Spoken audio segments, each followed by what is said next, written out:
Hello बच्चों, आज हम स्टार्ट करेंगे बायो का चैप्टर 1 जिसका नाम है रिप्रोडक्शन इन ऑर्गेनिज्म। ठीक है, तो बेसिकली इस चैप्टर में हम देखेंगे कि जो ऑर्गेनिज्म है उनके अंदर रिप्रोडक्शन कैसे होता है। ठीक, तो सबसे पहले इस चैप्टर में हमें एक डेफिनेशन पढ़नी है जिसका नाम क्या है, लाइफ स्पैन।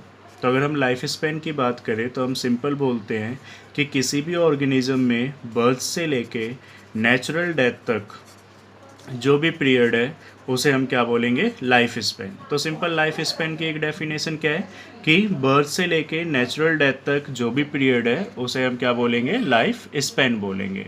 ठीक है, जो ये लाइफ स्पैन है ये किसी भी साइज़ पे डिपेंड नहीं करती। जैसे कि अगर हम एक एग्ज़ाम्पल की बात करें तो जो पैरेट है उसके अगर हम लाइफ स्पैन की बात करें तो पैरेट का लाइफ स्पैन कितना होता है, 140 ईयर्स। जबकि यही अगर हम बात करें क्रोकोडाइल की तो जो क्रोकोडाइल है उसका लाइफ स्पैन कितना होता है, 60 ईयर्स होता है। इसका मतलब जो क्रोकोडाइल है उसका साइज़ बहुत बड़ा है और पैरेट जो है उसका साइज़ बहुत कम है, बट जो पैरेट है उसकी लाइफ स्पैन क्या है, ज़्यादा है। ठीक है, तो सिंपल यहाँ से एक डेफिनेशन हमने पढ़ा क्या, लाइफ स्पैन। अब हमारा जो चैप्टर है रिप्रोडक्शन इन ऑर्गेनिज्म, तो इसमें सबसे पहले हम पढ़ते हैं कि रिप्रोडक्शन जो है वो है क्या। ठीक, तो अगर हम रिप्रोडक्शन की बात करें तो हम बोलते हैं रिप्रोडक्शन क्या है, it is the biological process in which an individual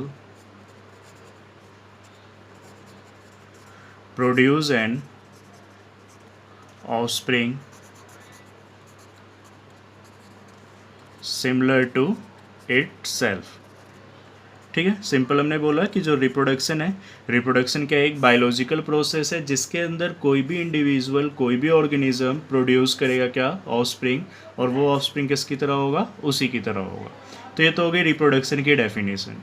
अब हम बोलते हैं कि जो ये रिप्रोडक्शन है ये दो तरह के होते हैं, एक होता है एसेक्सुअल रिप्रोडक्शन और दूसरा क्या होगा, सेक्सुअल रिप्रोडक्शन। तो जब भी हम किसी भी चीज़ को डिवाइड करते हैं तो हम कुछ ना कुछ बेसिस लेते हैं। तो यहाँ पे भी जो हमने रिप्रोडक्शन को डिवाइड किया है तो हमने बेसिस क्या लिया है, कितने पेरेंट इन्वॉल्व है। अगर एक पेरेंट इन्वॉल्व है तो एसेक्सुअल रिप्रोडक्शन, और अगर दो पेरेंट इन्वॉल्व है तो सेक्सुअल रिप्रोडक्शन। इस पार्ट में हम एसेक्सुअल रिप्रोडक्शन के बारे में पढ़ेंगे। तो एसेक्सुअल रिप्रोडक्शन में स्टार्ट करते हैं। जो हमारा एसेक्सुअल रिप्रोडक्शन है, अभी जैसे हमने जस्ट पीछे पढ़ा कि इसमें एक पेरेंट इन्वॉल्व होता है, इसीलिए हम इसे क्या बोलते हैं, यूनी पेरेंटल। यूनी मतलब एक, पेरेंटल मतलब पेरेंट। ठीक है, तो इसमें एक पेरेंट इन्वॉल्व होता है इसीलिए इसे क्या बोला जाता है, यूनी पेरेंटल। फिर हम बोलते हैं कि जो एसेक्सुअल रिप्रोडक्शन है ये उन ऑर्गेनिज्म में होता है जिनकी बॉडी ऑर्गेनाइजेशन कैसी होती है, सिंपलर होती है। जैसे कि हमने 11th में पढ़ा था, जो मोनरो और प्रोटिस्टा होते हैं ये कैसे होते हैं, यूनिसेलुलर होते हैं। तो इनकी जो बॉडी ऑर्गेनाइजेशन है वो कैसी है, सिंपलर है। फिर हम बोलते हैं कि एसेक्सुअल रिप्रोडक्शन के दौरान जो हमें ऑफस्प्रिंग प्रोड्यूस होते हैं उनको नाम क्या देते हैं, हम क्लोन नाम देते हैं, CLONE, क्लोन। क्लोन क्यों बोलते हैं, क्योंकि एसेक्सुअल रिप्रोडक्शन के दौरान जितने भी ऑफस्प्रिंग प्रोड्यूस होंगे वो सारे के सारे जेनेटिकली मतलब जीन का कॉम्बिनेशन, और मॉर्फोलॉजिकली मतलब एक्सटर्नल। तो वो जेनेटिकली और मॉर्फोलॉजिकली क्या होते हैं, सेम होते हैं, सिमिलर होते हैं आपस में भी और अपने पेरेंट से भी। मतलब अगर एक पेरेंट ने दो ऑफस्प्रिंग प्रोड्यूस किया तो वो दोनों आपस में भी सेम होंगे और बिल्कुल पेरेंट की तरह होंगे। इसीलिए हम इनके लिए क्या वर्ड यूज़ करते हैं, क्लोन वर्ड यूज़ करते हैं। ठीक है, नेक्स्ट हमारा टॉपिक है मोड्स ऑफ एसेक्सुअल रिप्रोडक्शन, कि जो एसेक्सुअल रिप्रोडक्शन है उसको करने के क्या क्या मोड्स हैं, क्या क्या तरीके हैं। तो अलग अलग ऑर्गेनिज्म अलग अलग तरीके से खुद को एसेक्सुअली रिप्रोड्यूस करता है। तो जो हमें फर्स्ट पढ़ना है वो हमें क्या पढ़ना है, बाइनरी फिजन। अब बाइनरी फिजन में नाम में ही मतलब छुपा है, बाई मतलब दो और नरी मतलब क्या होता है, यूनिट, और फिजन मतलब ब्रेक होना। तो कहीं ना कहीं हमें पता चल रहा है कि यहाँ पे जो पेरेंट सेल है, हमारी जो पेरेंट सेल है वो पेरेंट सेल दो डॉटर सेल में क्या होगी, ब्रेक होगी। इसीलिए इसे क्या बोला हमने, बाइनरी फिजन। तो देखो सिंपल है कि यहाँ पे जो पेरेंट सेल है उसके अंदर क्या होगा, सेल डिवीज़न होगा और हमें क्या मिलेगी, दो डॉटर सेल्स मिलेंगी। ठीक है, तो देखो इस तरह से कुछ होता है। ये हुआ पेरेंट सेल। सबसे पहले क्या होता है, न्यूक्लियस डिवाइड होता है। न्यूक्लियस डिवाइड करने की प्रोसेस को हमने 11th में पढ़ा था, क्या बोलते हैं हम, कैरियोकाइनेसिस। कैरियो मतलब न्यूक्लियस और काइनेसिस मतलब ब्रेक होना। फिर क्या होता है, सेल ब्रेक होती है, तो सेल ब्रेक होने की प्रोसेस को हम क्या बोलेंगे, साइटोकाइनेसिस। साइटो मतलब सेल, काइनेसिस मतलब ब्रेक होना। और इस तरह से हमें दो क्या मिल जाएंगी, डॉटर सेल्स मिल जाएंगी। ठीक है, तो देखा जाए तो यहाँ पे एक तरह से क्या हो रही है, सेल डिवीज़न ही हो रही है, क्योंकि हमने पढ़ा था कि सेल डिवीज़न में भी क्या होता है, एक सेल से हमें दो सेल्स मिलती हैं। तो इसलिए हमने नेक्स्ट पॉइंट क्या लिखा कि इन दिस ऑर्गेनिज्म, कि ऐसे जो ऑर्गेनिज्म है इनके अंदर सेल डिवीज़न ही एक मोड है किसका, रिप्रोडक्शन का। यानी in this organism cell division is itself a mode of reproduction. और यहाँ पे जो सेल डिवीज़न हो रहा है वो कैसी हो रही है, इक्वल हो रहा है। ठीक है, ये हमें जो यहाँ पे दो डॉटर सेल्स मिल रही है वो कैसी मिल रही है, इक्वल मिल रही है। एग्जाम्पल की बात करें तो जो अमीबा है, पैरामीशियम है, उनके अंदर क्या होता है, बाइनरी फ्यूजन होता है। हमारा जो सेकंड मोड है तो वो क्या है, हमारा बर्डिंग। ठीक है, तो सेकंड मोड हम पढ़ेंगे बर्डिंग। बर्डिंग के अंदर क्या होता है कि यहाँ पे एक पेरेंट सेल है, इस पेरेंट सेल के अंदर जो डिवीज़न होगी वो कैसी होगी, अनइक्वल डिवीज़न होगी। और अनइक्वल डिवीज़न होने की वजह से हमें एक स्मॉलर सेल मिलेगी और एक क्या मिलेगी, लार्जर सेल मिलेगी। जो स्मॉलर सेल है उसके लिए हम क्या वर्ड यूज़ करेंगे, बर्ड, और जो लार्जर सेल है उसके लिए हम क्या वर्ड यूज़ करेंगे, पेरेंट सेल। तो होता क्या है कि बेसिकली ये जो बर्ड है ये इनिशियली पेरेंट सेल से अटैच रहती है और यहाँ से अपना नरिशमेंट लेगी। ठीक है, बट जब ये मैच्योर हो जाएगी तो मैच्योर होने के बाद ये जो बर्ड है ये पेरेंट सेल से क्या हो जाएगी, डिटैच हो जाएगी और जर्मिनेट होके एक न्यू इंडिविजुअल दे देगी हमें। तो इस तरह से बर्डिंग फॉर्मेशन होगा जिसमें बर्ड बनता है और इस बर्ड से हमें एक न्यू इंडिविजुअल मिलता है। एग्जाम्पल की अगर हम बात करें तो ईस्ट जो है उसका साइंटिफिक नेम क्या है, सैक्रोमाइसिस सर्विसिया। ईस्ट क्या होते हैं, तो ईस्ट फंगी है बेसिकली। थर्ड जो हमारा मोड है, थर्ड क्या है, गैम्यूल फॉर्मेशन। हमने 11th में पढ़ा था मार्केंसिया के बारे में कि मार्केंसिया जो है बेसिकली एक तरह का ब्रायोफाइट्स है। इस मार्केंसिया के अंदर एक स्पेशल स्ट्रक्चर हमें मिलता था जिसको हम बोलते थे जेमा कप। तो वैसी कुछ है यहाँ पे कि हम पढ़ रहे गैम्यूल फॉर्मेशन। तो जो गैम्यूल है ये एक तरह का क्या है, प्रोपाग्यूल्स है। प्रोपाग्यूल्स मतलब कि इसके अंदर ये वो पार्ट है प्लांट का जिसके अंदर कैपेबिलिटी है कि ये क्या हो सके, एक न्यू इंडिविजुअल हमें दे सके। तो बेसिकली जो गैम्यूल है ये क्या है, मॉडिफाइड ब्रांच है। ये रिच होता है किससे, फूड से, और ये जर्मिनेट होके हमें एक न्यू प्लांट देता है।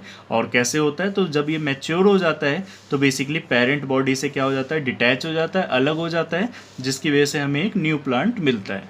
एग्जाम्पल के तौर पे मार्केंसिया और स्पॉन्ज। स्पॉन्ज जो है वो प्लांट किंगडम के अंदर आते हैं, पोरीफेरा में। तो क्वेश्चन आ रखा है 12th में, सीबीएसई ने पूछ रखा है कि जो स्पॉन्ज है इसमें किस तरह के एसेक्सुअल रिप्रोडक्शन देखने को मिलता है। तो इस स्पॉन्ज के अंदर हमें कैसा मिलता है एसेक्सुअल देखने को, गैम्यूल फॉर्मेशन। ठीक है, अगर हम फोर्थ मोड की बात करें तो जो हमारा फोर्थ मोड है वो क्या है, स्पोरुलेशन। तो स्पोरुलेशन का क्या मतलब होता है कि वो प्रोसेस जिसके थ्रू क्या बनाए, प्लांट स्पोर बनाए। एग्जाम्पल के तौर पे एल्गी, फंगी। एल्गी में भी बेसिकली कौन सा, क्लैमीडोमनास। तो ये जो स्पोरुलेशन है, एनसीईआरटी में एक ऐसा डायग्राम बन रखा है स्पोरुलेशन का। ठीक है, इसमें इस तरह से कई सारे स्पोर बना रखे हैं और ये जो स्पोर है इस स्पोर के चारों तरफ एक वॉल है और उस वॉल का नाम क्या है, सिस्ट वॉल। तो देखते हैं क्या बेसिकली। तो हम बोलते हैं कि ये जो स्पोर है ये स्पोर प्लांट से अलग होते हैं, डिस्पर्स्ड होते हैं, और ये स्पोर जब अनफेवरेबल कंडीशन रहती है तो अनफेवरेबल कंडीशन में उस स्पोर को सरवाइव करने में मदद कौन करते हैं, सिस्ट वॉल करते हैं। बट जैसी कंडीशन फेवरेबल आती है तो ये सिस्ट क्या हो जाते हैं, टूट जाते हैं और स्पोर हमारा ग्रो होके एक हमें एडल्ट या एक न्यू इंडिविजुअल दे देता है। जैसे अगर मैं एग्जांपल की बात करूँ तो जैसे कि छत पे टोटी लगी होती है तो वहाँ पे काई लगती है, काई मतलब एल्गी लगती है। तो अगर वहाँ पे हम ड्राई रखें उस रीजन को, उस फर्श को, फ्लोर को अगर हम ड्राई रखें तो वहाँ पे कभी भी एल्गी नहीं लगती। तो इसका मतलब वहाँ पे कंडीशन क्या है, अनफेवरेबल है, जिसकी वजह से वो स्पोर वहाँ पे सरवाइव कर रहा है। अगर तुम 2 साल सूखा रखो तो 2 साल तक वहाँ पे एल्गी नहीं आएगी।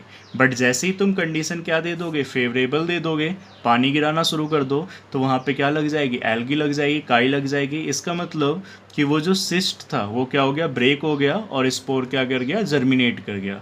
बट जब सूखा था तब भी स्पोर सर्वाइव कर रहा था, किसकी मदद से, सिस्ट वॉल की मदद से। ठीक है, फिफ्थ मोड है हमारा फ्रेगमेंटेशन। तो अगर हम फ्रेगमेंटेशन की बात करें तो यहाँ पे सिंपल क्या होता है कि जो एक पेरेंट सेल है जो पेरेंट इंडिविजुअल है, फ्रैगमेंट मतलब ही क्या होता है, स्मॉल पीसेस। तो जो पेरेंट इंडिविजुअल है वो छोटे छोटे फ्रैगमेंट में क्या हो जाता है, ब्रेक हो जाता है, डिवाइड हो जाता है, ठीक है।